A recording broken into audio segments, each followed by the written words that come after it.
The following may not be suitable for all audiences. Viewer discretion is advised.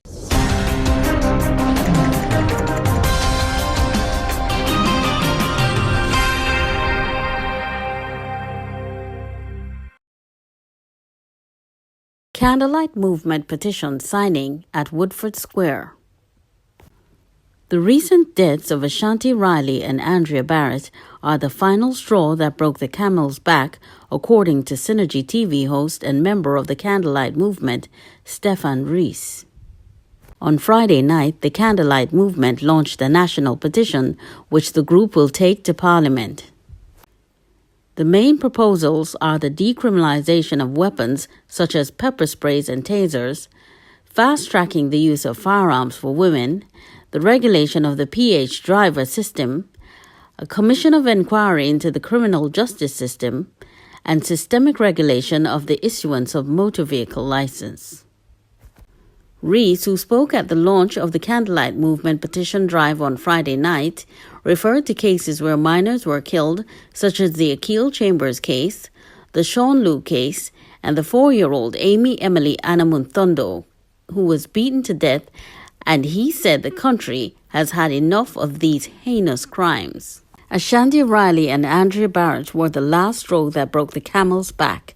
The difference is that we will not switch off and move on this time. And we are not going to allow people in the Red Building to move on either. Every mother, every father of a victim of a crime cannot move on that easily, he told hundreds of people who stood under umbrellas and despite the heavy rainfall on Friday night on Knox Street, Port of Spain. Barrett's father, Randolph, was the first person to sign the petition and left soon afterwards.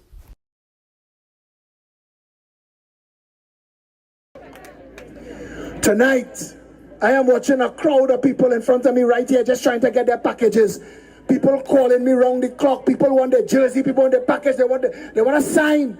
People from all over the world, they're begging, go online. We want to sign. We want to sign bad. We tell them we want 100,000 physical signatures so the people in that place can say we fake it. That we buy the signatures from Afghanistan. We want them to know this is 100,000 Trinidadians. But looking at the size of the crowd tonight, they might get 1 million signatures.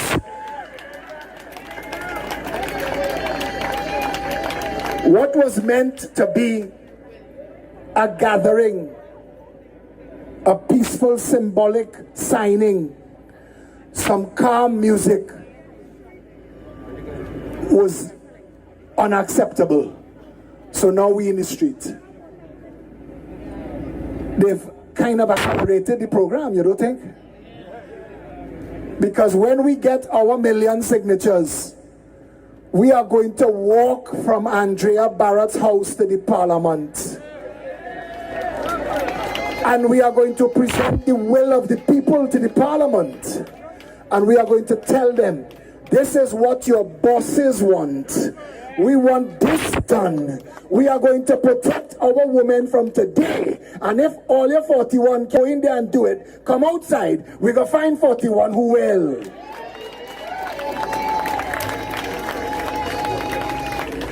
I want you to give a man who has become my hero.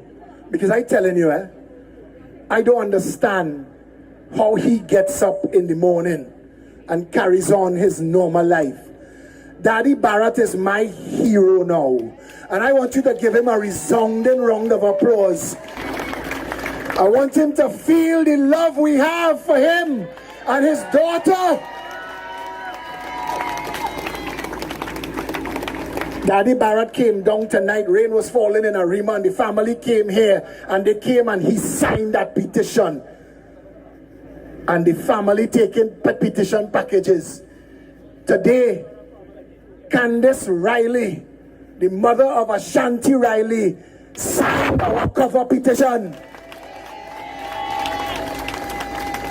And our PRO, Candace Barrett, is trying to get the address and the phone number for every single person, every family member of anybody, any woman in this society, any one of our children who have lost their lives this way.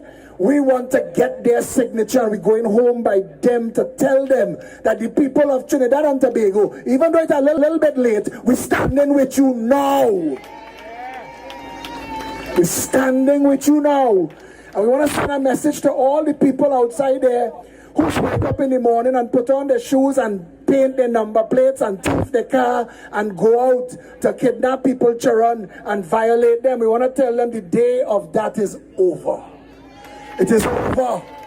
We, the people of Trinidad and Tobago, we are standing up now for all the women in this society and will ensure, like that banner says behind there at the end of the crowd, enough is enough. Out of all of you, I was the only one outside of the pathologists and 1 or 2 people who saw Andrea in her raw state. And my friends, it is not something that you can forget.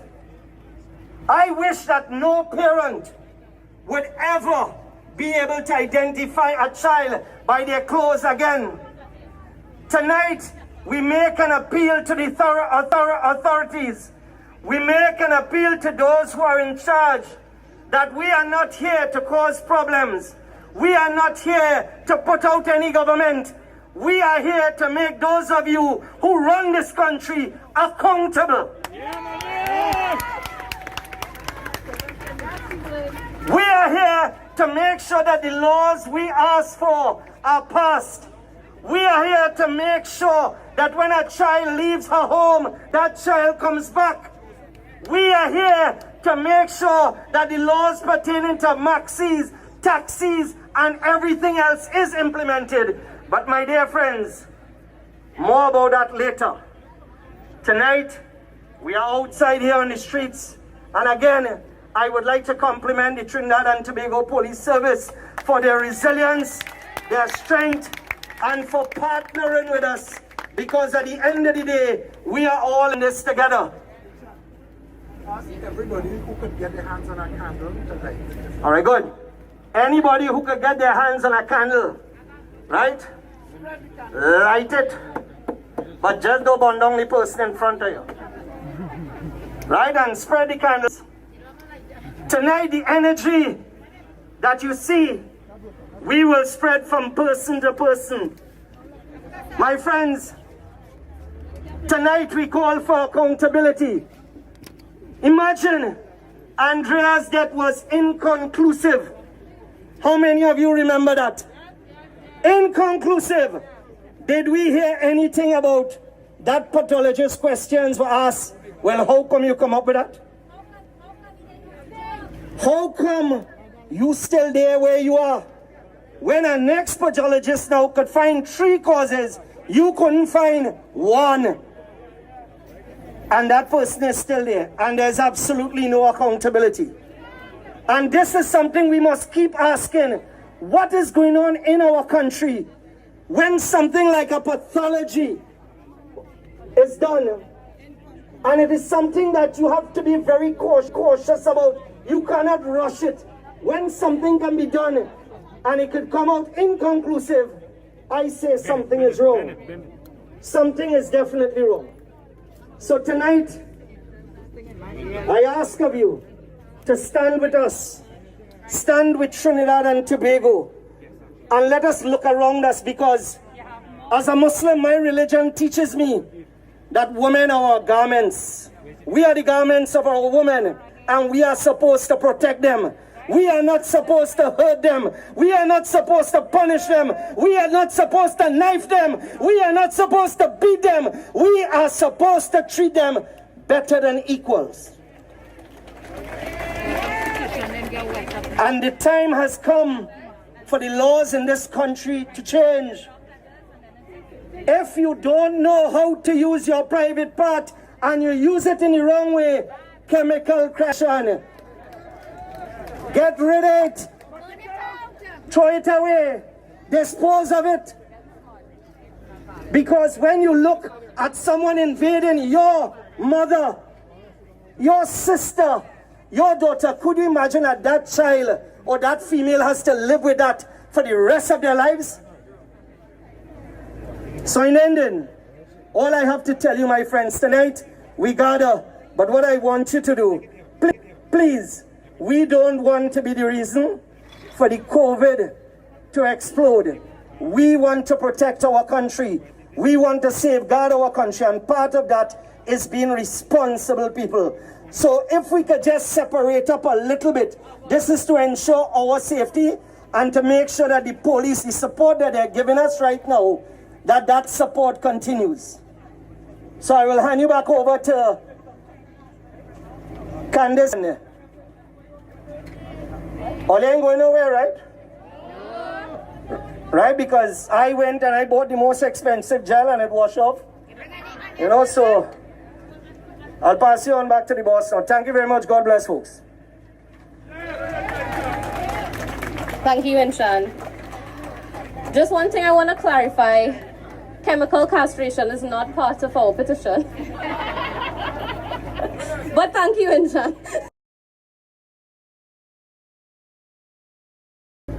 Next we have Mr. Stefan Rees.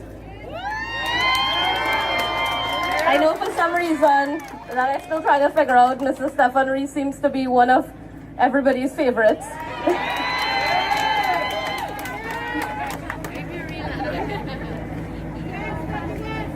Good evening, good evening, good evening. All right, so I want to thank everybody for coming out despite the weather to Port of Spain. As I walked through the crowd, people said, I come from Penal, I come from Tabakit, I don't know where else everybody else come from. Anybody come from East? All right, West, Port of Spain, South, Central, all here? Nice.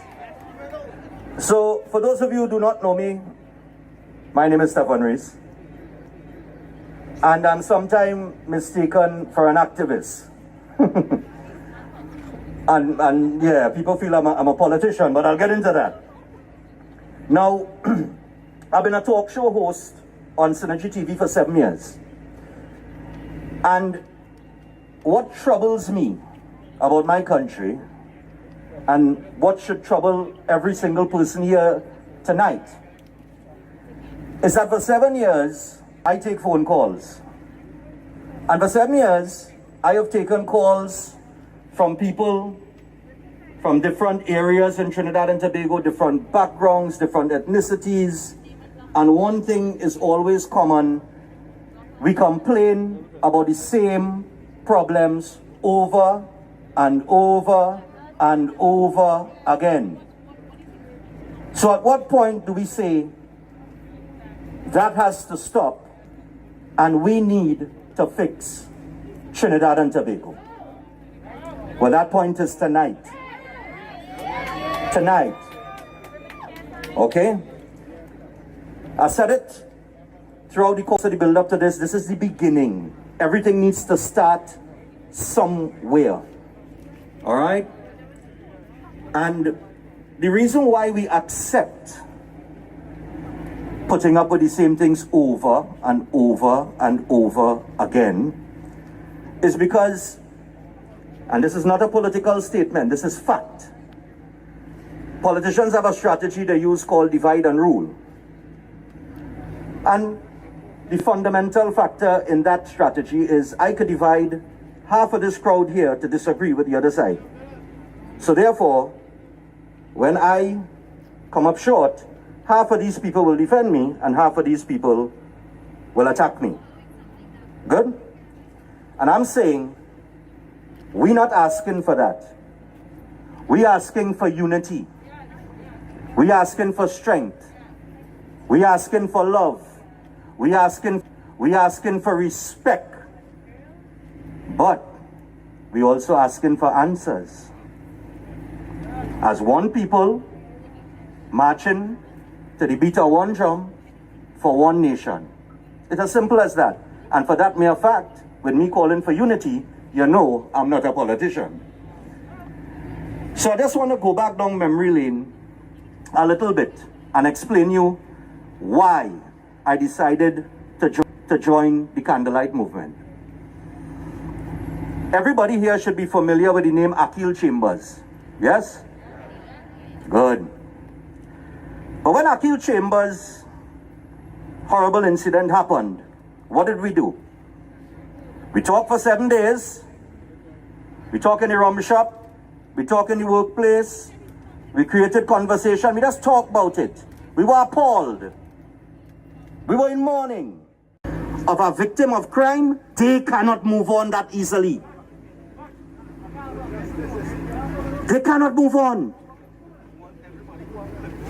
So we cannot allow them to move on and just forget it and sweep it under the carpet and let it go.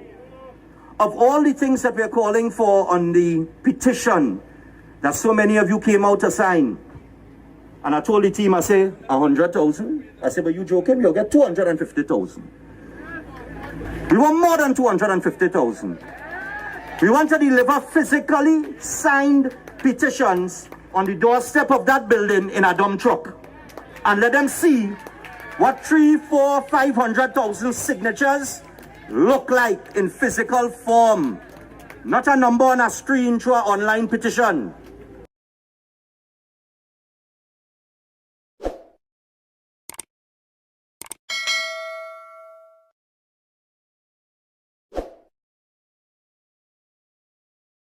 Point Fortin businessman gunned down in a hail of bullets. Point Fortin businessman Everett Tony Jeffrey was shot multiple times in what police believe may have been a home invasion on Friday evening. He was pronounced dead at the San Fernando General Hospital. The incident occurred at Jeffrey's 16th Street Tekier Village home. Jeffrey was the owner of an electronics store in Point Fortin. He was also employed at Atlantic Point Fortin. The Express was told that Jeffrey was a community activist and well known in Point Fortin. He was also president of the Faizabad Anglican Secondary School. Neighbors reported that gunshots were heard at around 4 p.m. 3 men were seen running from the scene. Investigators are expected to review footage from CCTV cameras in the area. Point Fortin residents have expressed shock and sadness over Jeffrey's death. My deepest condolences to the family. Point Fortin has truly suffered a great loss. He was a family man and a community builder, one person said. Another person said, "We do not know the reason why this genuine, hard-working, loving person was called from works to reward. But what we know is God is in control." A member of the Faizabad Secondary School PTA stated, "My Jeffrey gave a lot of many. He was a gem to us as the Faizabad Anglican Secondary PTA president." 2 men killed and teen girl injured in Aruca home invasion. 2 men were killed and a 17-year-old girl was injured in a home invasion during the wee hours of Saturday morning. The incident took place at Bonaire Gardens, Aruca, resulting in the 2 men, Chris Bellies Williams and Sean Anthony Williams, both being shot to death. Police reports said that the men were at a house along Sparrow Drive, Aruca, around 2:40 a.m. when gunmen barged in and began shooting. Chris was found on the bedroom floor wearing a black vest and white boxers. He had gunshot wounds to his torso and stomach. Sean was found on top of a basket of clothes in a bedroom wearing a black jersey and boxers. He had gunshot wounds to his neck and leg. Officers said they were informed that the girl and her mother were asleep in the house when they were awakened by loud noises. The mother's boyfriend, Chris, was said to have been preparing dog food at the time in the kitchen, but soon began shouting, "Gunmen, gunmen." 2 men dressed in black and wearing masks barged into the house and began shooting. During the melee, the girl was also shot in the right ankle. Both men were pronounced dead at the scene.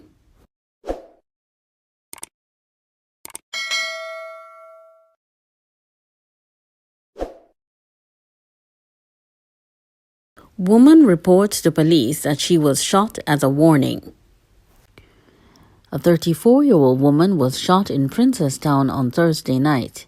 The victim told police she was in her living room at her Craignich village home when around 7 p.m. a man unknown to her entered. He had a firearm in his hand and asked, "Where is the boss?" When she did not respond, the suspect shot at the woman. She felt a burning sensation to her upper right thigh. The suspect then said, "This is a warning," before fleeing the scene. The injured woman raised an alarm and was taken to the San Fernando General Hospital. One spent shell was recovered from the scene. Inspector Victor and Sergeant Baran, along with a team of officers from the Princestown Police Station, responded.